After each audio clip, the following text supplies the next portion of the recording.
Let's go and hit on the cameras. Now on the back, as I mentioned before, the iPhone 12 has that dual camera setup. The A52 has that quadruple camera setup, a wide and an ultra wide sensor.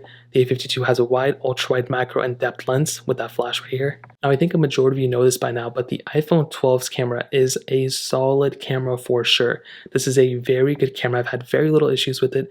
It's stable. You can do 4K at 60 on the front and back, and it's just a very good camera. No matter which way, no matter what's wrong with it, I will never complain about the quality of iPhone's cameras.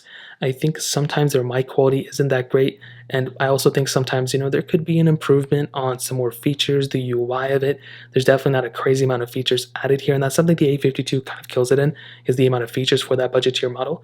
But as I mentioned before, for a $800 camera, this is definitely a solid camera lens, and I probably would be happy with using it on an everyday basis. I pretty much use this camera on an everyday basis. I have an iPhone 12 Pro, and this camera for sure is solid. Now on the flip side, with something like the A52, functionality-wise, it is pretty much the same. You have that ultra-wide sensor as well, so I think that's really cool. A major thing though with that macro and depth lens, I don't really even know what you use those for, so you can go ahead and use those if you want to. I'm not going to use those as selling points. There's no telephoto lens or anything like that. You do have 4K at 30 on the back, which is kind of sad. I was hoping 4K at 60, but a good thing is you do have 4K at 30 on the front of this phone. Again, no 4K at 60 on either one of these lenses, but I think that is a plus point for this type of price range.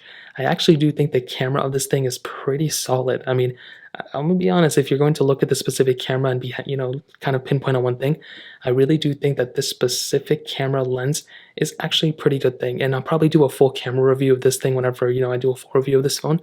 But I think for sure when it comes down to it, this camera lens is pretty solid. I don't think it's better than the iPhone 12, but the UI, I mean, look how many more features you have. Well, you're looking at it right now. You can see obviously all these other standard things, but you do have things like Pro mode, which I was surprised about. So if you go all the way to the end and you click on Pro right here, you can click on more, you can get these Pro mode options. You don't really have that on iOS, but you do have that on the A52. So I think overall the camera lensing capability on the A52 is pretty good, and I really do like this camera lens for sure. But I just think the iPhone 12's camera is probably the better one when it comes down to it. So that's kind of how it summed that up. Now to